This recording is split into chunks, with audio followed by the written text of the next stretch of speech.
Digamos que a un niño se le enseña a decir perro al ver a su mascota en casa, pero de repente, al salir al campo, empieza a llamarle perro a una vaca, a un caballo y hasta un lobo. ¿O qué pasa cuando un estudiante aprende a saludar de forma súper formal diciendo hola, pero luego, pues de interactuar con sus compañeros, empieza a decir ¿qué onda? O buenos días. Y esto sin que nadie le haya enseñado esas frases directamente. Claro. Y para cualquier persona que esté fuera del campo del análisis conductual aplicado, o sea, fuera de ABA, esos podrían parecer simples errores infantiles o confusiones pasajeras, ¿no? Pero la realidad clínica es muy distinta. Totalmente distinta. Sí, esos aparentes tropiezos no son errores en lo absoluto. Son, pues, la manifestación de la verdadera mecánica del aprendizaje. O sea, el aprendizaje operando y expandiéndose en el entorno natural. Y desarmar esa mecánica exacta es, digamos, la misión en esta inmersión profunda. Porque el objetivo de este espacio es tomar toda esa teoría clínica que a veces es súper densa y transformarla en un entendimiento claro y que se pueda aplicar. Exacto. Hoy el foco está 100% puesto en dominar un área que es crítica de la lista de tareas. Específicamente para quienes se preparan para la certificación BCBA, estamos hablando del punto B.14 de la sexta edición. Identificar y distinguir entre la generalización de estímulo y la generalización de respuesta. Y fíjate que es un área fundamental, porque dominar esta distinción específica es lo que separa a un estudiante que solo memoriza conceptos de un profesional con verdadera maestría clínica. O sea, el aprendizaje real jamás ocurre en el vacío. Claro, tiene que salir de la clínica. Es en el instante en que el individuo cruza la puerta hacia su casa o hacia la escuela, pues la intervención clínica no ha cumplido su propósito fundamental. O sea, el comportamiento tiene que sobrevivir al mundo exterior, sí o sí. Totalmente.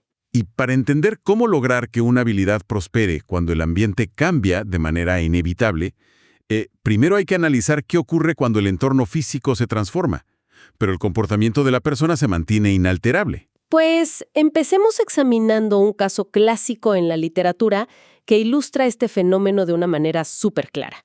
Involucra a una niña pequeña a la que llamaremos Amy. El padre de Amy tiene una barba muy, muy poblada. La clásica barba del leñador, digamos. Exacto, una barba prominente. Y a lo largo del tiempo, mediante las interacciones diarias en casa, Amy aprendió que al estar frente a este hombre con barba, emitir la respuesta vocal «papá» genera una consecuencia sumamente positiva.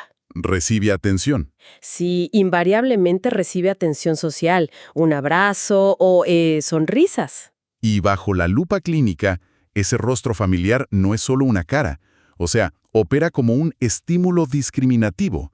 Es decir, actúa como una señal en el ambiente que le indica a Amy que un refuerzo específico está disponible. Claro, si ella emite la conducta correcta. Así es, el rostro con barba es la señal de que decir papá va a funcionar.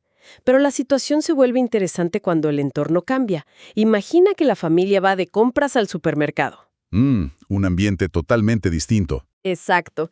Y mientras caminan por el pasillo de los cereales, Amy observa a un hombre completamente desconocido. Pero este extraño también tiene una barba prominente. Al verlo, Amy lo señala inmediatamente y grita en voz alta, «papá». Y pues, la reacción lógica de cualquier persona que presencie esto en el supermercado sería asumir que la niña simplemente se equivocó. O sea, se pensaría que tiene una confusión visual. O peor aún, que no sabe reconocer a su propio padre. Claro, es lo que cualquiera pensaría. Sin embargo, la ciencia del comportamiento no lo clasifica como un fallo cognitivo. Es, de hecho, la demostración pura de la generalización de estímulo. ¡Wow! Generalización de estímulo. Sí, este proceso se define cuando un estímulo específico tiene una historia consolidada de evocar una respuesta. Y esa respuesta ha sido reforzada de manera constante. Debido a esa historia de reforzamiento, existe una tendencia predecible a que otros estímulos nuevos que comparten propiedades físicas similares con el original evoquen exactamente la misma respuesta. O sea, al desglosar esa mecánica del supermercado, el hombre desconocido es un estímulo completamente nuevo y no entrenado, pero posee una característica física dominante, que es la barba. Exactamente. Esa similitud visual comparte suficientes propiedades con el estímulo discriminativo original como para activar la conducta verbal de Amy. Y este fenómeno, fíjate, es un proceso físico y cuantificable. Cuantificable, o sea, se puede medir en un laboratorio. Sí, totalmente. El histórico estudio de Goodman y Kalish en 1956 midió esta mecánica con una precisión absoluta en un entorno controlado. Ellos trabajaron con palomas dentro de cámaras operantes. La contingencia inicial era súper simple. A ver, cuéntame de esa contingencia. Pues a las palomas se les enseñó a picotear un disco que estaba iluminado con un color muy específico. Era una luz verde amarillenta de exactamente 550 nanómetros de longitud de onda. Ok, entonces cada vez que la paloma picoteaba ese disco con ese color exacto, me imagino que el dispensador le entregaba comida. Así es. La luz de 550 nanómetros se convirtió en su estímulo discriminativo perfecto. Y una vez establecido ese control, los investigadores hicieron algo fascinante. Apagaron el dispensador de comida para que la conducta no siguiera siendo reforzada. Entraron en extinción, digamos. Exacto. Y comenzaron a alterar el color del disco de manera muy, muy sutil. Cambiaron la longitud de onda a 560 nanómetros, un tono de verde ligeramente distinto. Luego a 570, inclinándose más hacia el amarillo. Luego a 540, hacia el azul. Espera, ¿y cómo reaccionó el cerebro de la paloma ante un estímulo que, o sea, ya no era el original? Pues descubrieron lo que hoy se conoce como el gradiente de generalización. Las palomas no detuvieron su comportamiento abruptamente al notar el cambio de color. Siguieron picoteando. Sí, ante el color original de 550 nanómetros, la frecuencia de picoteos era máxima, pero cuando apareció el tono de 560, continuaron picoteando, aunque a un ritmo un poco menor. Ya veo. Y con el estímulo de 570, la frecuencia disminuyó aún más. Los datos trazaron una curva descendente perfecta. A medida que el nuevo estímulo iba perdiendo similitud física con el original, pues la fuerza para evocar la conducta iba decayendo proporcionalmente. O sea que el control de estímulo está anclado a las propiedades físicas. Conforme esas propiedades se degradan, la conducta se desvanece. Y fíjate que hay un estudio mucho más reciente, en nuestras fuentes, el de Lally y sus colegas en 1998. Ellos toman esta curva de las palomas y la aplican a una intervención clínica de alta complejidad humana. Ah, sí, el caso de la conducta autolesiva. Exactamente. Analizaron el caso de una niña que presentaba conductas autolesivas bastante severas. Y el hallazgo ahí fue revelador. Descubrieron que la distancia física a la que se encontraba el terapeuta actuaba exactamente igual que la luz cambiante en el disco de las palomas. O sea, la proximidad controlaba la conducta a través de un gradiente de generalización de estímulo. Midieron el espacio de manera súper rigurosa. Cuando el terapeuta estaba a muy cerca, digamos a unos centímetros de la niña, la frecuencia de la conducta autolesiva era alarmantemente alta. Ajá. Pero al incrementar la distancia física paso a paso, o sea, alejándose paulatinamente, la frecuencia de la autolesión iba disminuyendo en una curva descendente, replicando el patrón de la luz perdiendo su longitud de onda original. Es que el control de estímulo no es un interruptor binario de encendido o apagado. Opera de forma relativa. Si graficamos la conducta y observamos una curva muy plana, significa que la respuesta ocurre ante una amplia gama de estímulos diferentes. O sea, hay un alto grado de generalización. Y si la curva cae, me imagino que es lo opuesto.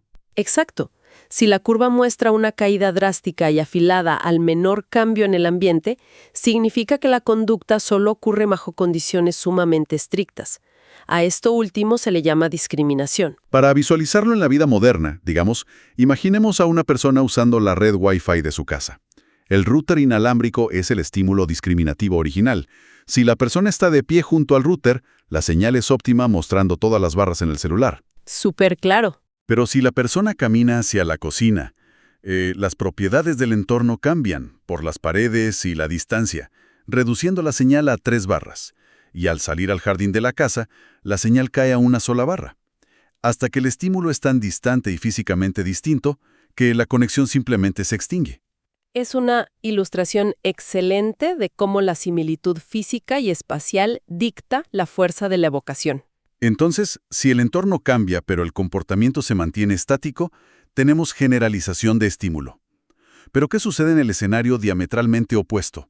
O sea, ¿qué pasa cuando el entorno físico, las instrucciones y la situación son idénticas, pero el individuo empieza a actuar de maneras inéditas y creativas? Ah, ahí es donde se cruza la frontera hacia la generalización de respuesta. Un fenómeno que en la literatura clínica más avanzada también recibe el nombre de inducción de respuesta. Las fuentes relatan el caso de Tracy, que documenta esto en un entorno súper cotidiano. Tracy deseaba generar ingresos cortando el césped de los vecinos, por lo que su hermano mayor la sometió a un entrenamiento sistemático. Le enseñó la técnica, ¿no? Sí, le enseñó a operar la maquinaria y a recorrer el jardín moviéndose exclusivamente en líneas rectas y paralelas, avanzando de un extremo al otro. Tracy dominó la técnica a la perfección. Ajá, ¿y luego qué pasó? Pues unas semanas después, el hermano observa el trabajo y se da cuenta de que el patrón ha cambiado radicalmente. Tracy ha decidido cortar el césped trazando rectángulos concéntricos, empezando por los bordes y cerrándose hacia el centro. Fíjate que la mecánica detrás de esta mutación conductual es fascinante, porque a nivel de topografía, que es la forma física y visual de la conducta, el cambio es inmenso. O sea, caminar en líneas paralelas es un conjunto de movimientos motores muy distinto a trazar rectángulos concéntricos. Totalmente distinto. Pero la función de la conducta se mantiene absolutamente idéntica. El objetivo es que el césped quede corto para acceder al pago correspondiente. Nadie modeló ni instruyó el patrón concéntrico. Lo hizo ella sola. Exacto. Se trata de la emisión de respuestas no entrenadas que son funcionalmente equivalentes a la conducta que sí recibió entrenamiento. O sea, el entrenamiento inicial construyó la base, pero las consecuencias permitieron que el comportamiento explorara nuevas topografías. Hay un estudio de Goetz y Beyer de 1973 realizado con niñas preescolares que jugaban con bloques de madera. Y parece ser el experimento definitivo para entender cómo inducir estas variaciones. Sí, Goetz y Beyer querían aislar el mecanismo que genera comportamientos novedosos. En su diseño experimental, alteraron la regla de lo que producía una recompensa. Implementaron una contingencia de reforzamiento sumamente específica. ¿Qué hicieron exactamente? Pues, en lugar de elogiar el simple acto de apilar bloques, los investigadores entregaban atención y entusiasmo únicamente cuando las niñas construían una forma que no había aparecido antes en la sesión. Reforzaron exclusivamente la dimensión de la diversidad. O sea, si una participante construía un muro básico que ya había ensamblado hace 5 minutos, el investigador permanecía en silencio. La conducta previa no generaba ningún acceso a refuerzo social. Exactamente, cero refuerzo. Pero si la participante colocaba los bloques formando una estructura inédita, como un puente colgante o una torre en zigzag, el investigador reaccionaba con asombro y elogios inmediatos. Y me imagino que el impacto en el comportamiento fue gigante. Fue expansivo. Las niñas comenzaron a producir arquitecturas sorprendentes y cada vez más complejas. El núcleo de la inducción de respuesta se hace evidente aquí. Los investigadores en ningún momento modelaron cómo construir un puente, ni proporcionaron instrucciones verbales para crear una torre. ¡Wow! O sea, si el simple hecho de someter a reforzamiento una variación sutil provoca que el repertorio de una persona se expanda hacia conductas que nadie enseñó directamente, parece ser que la ciencia del comportamiento tiene una explicación mecánica para lo que la sociedad llama creatividad. Así es. Desde esta perspectiva científica, la creatividad es el proceso de inducción de respuesta, operando de manera continua. Al reforzar las pequeñas alteraciones topográficas que ocurren naturalmente, las contingencias van estirando los límites de lo que el individuo puede hacer, induciendo variaciones cada vez más complejas sin necesidad de instrucción directa. A nivel teórico, digamos que los dos caminos son nítidos. Por un lado, una niña reaccionando de la misma forma vocal ante diferentes rostros con barba. Por el otro, una persona inventando nuevas arquitecturas en el mismo salón de juegos. Ajá, pero el reto surge en la aplicación clínica o bajo la presión de un simulador de examen para la certificación. Sí, los exámenes. Es que ambos procesos comparten la palabra generalización, y eso provoca que la mente fusione los conceptos y se cometan errores críticos de evaluación.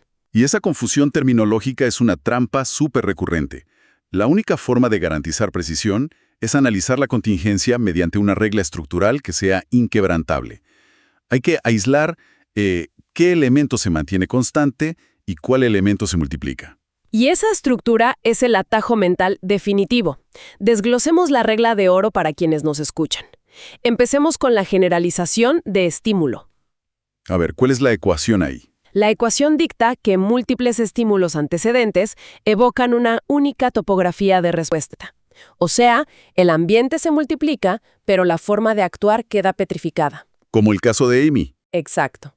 Retomando el caso inicial, el padre real, el extraño en el pasillo de cereales o un cartero con barba. Son múltiples estímulos visuales distintos, pero la reacción de la niña es invariable. La emisión vocal de la palabra papá. Múltiples estímulos, una respuesta. Ok, ¿y al invertir la ecuación? Para la generalización de respuesta, la regla señala que un único estímulo antecedente evoca múltiples respuestas de diferente topografía.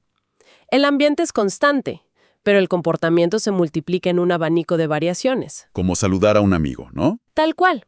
Al caminar por la calle y encontrarse con un amigo muy cercano, la presencia de ese amigo es el único estímulo discriminativo. Sin embargo, la reacción conductual muta. Un día la respuesta es decir hola, al día siguiente es dar un abrazo, y en otra ocasión es simplemente levantar la mano.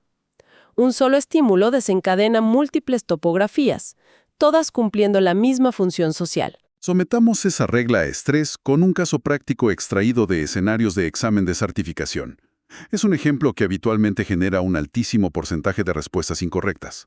A ver, adelante. El escenario describe a un estudiante que recibe entrenamiento intensivo para vocalizar la palabra avión, cada vez que se le presenta una tarjeta con la fotografía de un avión comercial. Al día siguiente, en una fase de prueba, el instructor coloca sobre la mesa una tarjeta nueva con la imagen de un helicóptero. El estudiante observa la tarjeta y dice en voz alta, avión. Ok, clásico. Sí. El instinto inmediato, y el error más común para quienes toman el examen, es catalogar este evento como generalización de respuesta. Y fíjate que la lógica defectuosa sugiere que, como el estudiante habló ante un objeto nuevo, emitió una respuesta generalizada. Exactamente. El cerebro asocia la acción de hablar con la creación de una nueva respuesta. Pero, al filtrar este evento por la regla estructural que acabas de dar, la topografía del comportamiento es la pronunciación de la palabra avión. Esa forma física no cambió absolutamente en nada respecto al entrenamiento original.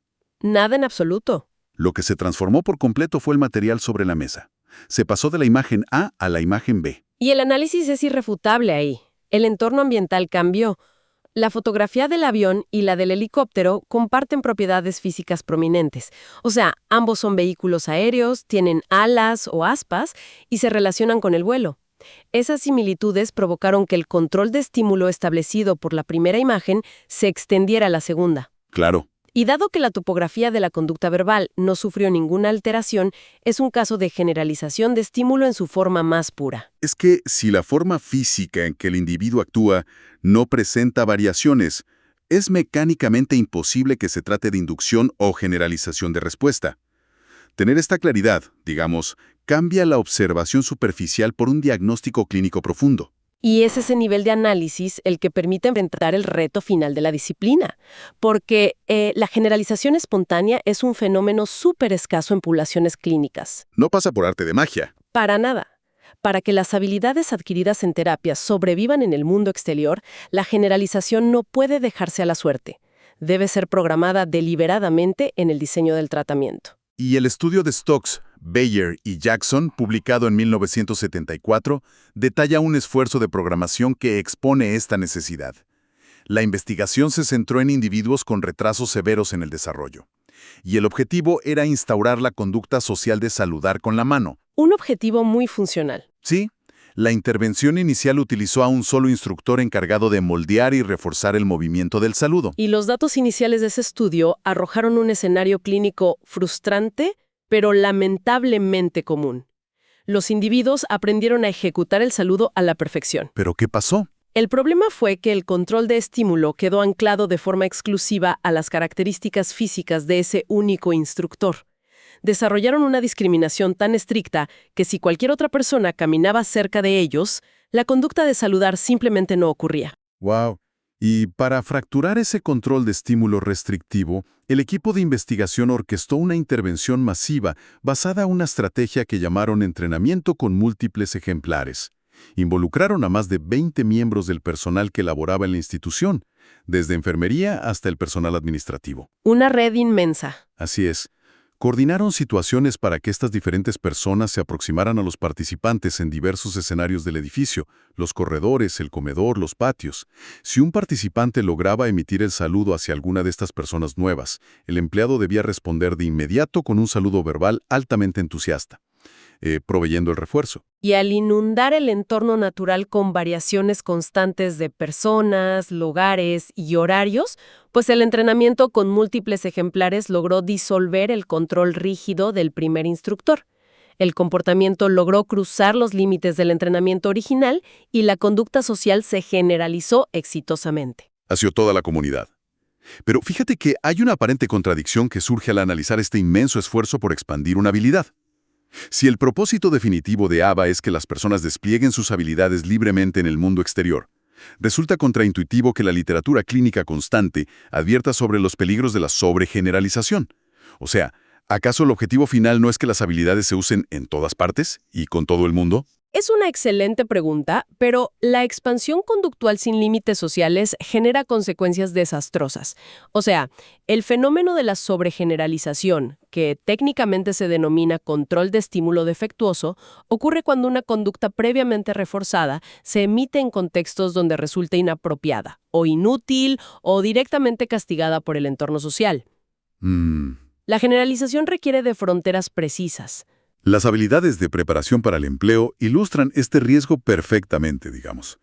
Si a un adolescente se le enseña en el centro de terapia a ejecutar un apretón de manos muy firme, manteniendo contacto visual, y a recitar la frase «¿Es un verdadero placer conocerle?», bueno, la topografía es impecable para enfrentar una entrevista de trabajo corporativa. Súper apropiada ahí. Exacto. Pero si ese mismo adolescente asiste a un parque público, se acerca a un grupo de jóvenes de su misma edad que están patinando y les da un apretón de manos rígido y recita la frase formal, la habilidad se está ejecutando, pero el resultado será profundamente negativo. Es que los jóvenes en el parque son seres humanos interactuando, por lo que comparten suficientes propiedades físicas con el entrevistador como para evocar la respuesta entrenada, mediante generalización de estímulo. Claro, el cerebro dice, otra persona, ejecuto el protocolo. Exactamente.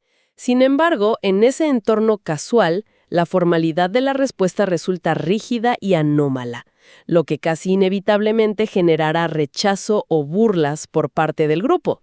Y eso actúa como un castigo social severo sobre el adolescente. Por lo tanto, el objetivo clínico va mucho más allá de simplemente lograr que la conducta ocurra fuera de la clínica. O sea, el objetivo es esculpir el comportamiento con precisión quirúrgica, garantizar que la respuesta ocurra en los escenarios donde asegurará el éxito y bloquear su aparición en los escenarios donde generará fracaso o daño. Y esa dinámica es precisamente el equilibrio clínico entre la generalización y la discriminación de estímulos. Para construir ese balance, el diseño del tratamiento debe someter al comportamiento a contingencias simultáneas. ¿Simultáneas? ¿Cómo se vería eso? Pues, en contextos formales simulados, la frase «es un placer conocerle» continúa recibiendo reforzamiento sistemático. Al mismo tiempo, si el individuo intenta usar esa formalidad excesiva en un contexto de juego con pares, esa conducta específica debe someterse a extinción. Cero refuerzo. Así es. El analista asegura que no produzca ningún acceso a la atención deseada. Paralelamente, se debe inducir y reforzar una topografía totalmente diferente, como un saludo de mano casual o un simple choque de palmas, diseñado exclusivamente para el entorno de los amigos. Es un proceso de afinar el repertorio conductual para que responda a las variaciones más sutiles del ambiente. Es como que el contexto actúa como el director que indica qué instrumento debe sonar en cada momento. Y al trazar la ruta de la inversión de hoy, Creo que el mapa conceptual queda completamente iluminado. Yo creo que sí. La trayectoria comenzó analizando cómo una niña llamaba por el nombre de su padre a un desconocido. Y eso nos develó la mecánica mediante la cual un estímulo nuevo, al compartir propiedades visuales, desencadena una respuesta entrenada. Y posteriormente, el análisis transitó hacia las arquitecturas de bloques de madera y los patrones al cortar el césped, evidenciando que cuando un entorno se mantiene constante pero se refuerza la novedad, el comportamiento se expande hacia formas inéditas, revelando la poderosa maquinaria de la inducción de respuesta. También se desarticularon las trampas analíticas comunes en los simuladores de certificación, estableciendo esa regla de oro, basada en observar fríamente qué elemento es el que cambia en la ecuación, el ambiente o la topografía. Exacto, y se aterrizó en la trinchera de la programación clínica, donde la expansión de la conducta, mediante múltiples ejemplares, debe ser calibrada constantemente mediante la discriminación de estímulos para proteger, pues, la funcionalidad social del individuo. Pero fíjate que el horizonte de la generalización es aún más amplio. Los modelos teóricos avanzados, como el mapa propuesto por Drapman y sus colegas en 1979, plantean un fenómeno que desafía la individualidad del tratamiento, y es la generalización a través de sujetos. Ese es un concepto bellísimo. La conducta de un individuo alterando sistemáticamente a personas que, no están involucradas en la terapia. Es un fenómeno documentado totalmente real. Ocurre cuando una intervención conductual modifica con gran éxito el comportamiento de un participante dentro de un centro clínico. Y, al revisar los datos recopilados en el hogar, se observa que el hermano o la hermana del participante, quien nunca recibió instrucción clínica ni fue parte directa de las contingencias, comienza a exhibir mejoras radicales en su propio comportamiento. ¡Wow! La onda expansiva de una contingencia de reforzamiento bien diseñada trasciende el tiempo y el espacio clínico, alterando ecosistemas familiares enteros sin intervención directa. El nivel de impacto que tiene esta ciencia es incalculable. Es inmenso, y dominar el análisis entre un estímulo y una respuesta deja de ser un simple requisito para aprobar un examen. Se convierte en la herramienta principal para diseñar cambios que perduren para siempre. Totalmente. Y para quienes escuchan y observen detenidamente las interacciones a su alrededor hoy mismo, notarán que la próxima vez que alguien salude de una forma inesperada o llame a un objeto por un nombre inusual, no estarán presenciando un simple error cognitivo. Para nada. Estarán observando en tiempo real la arquitectura perfecta del aprendizaje adaptándose a las demandas del mundo. Así es. Nos encontramos en la próxima Inmersión Profunda.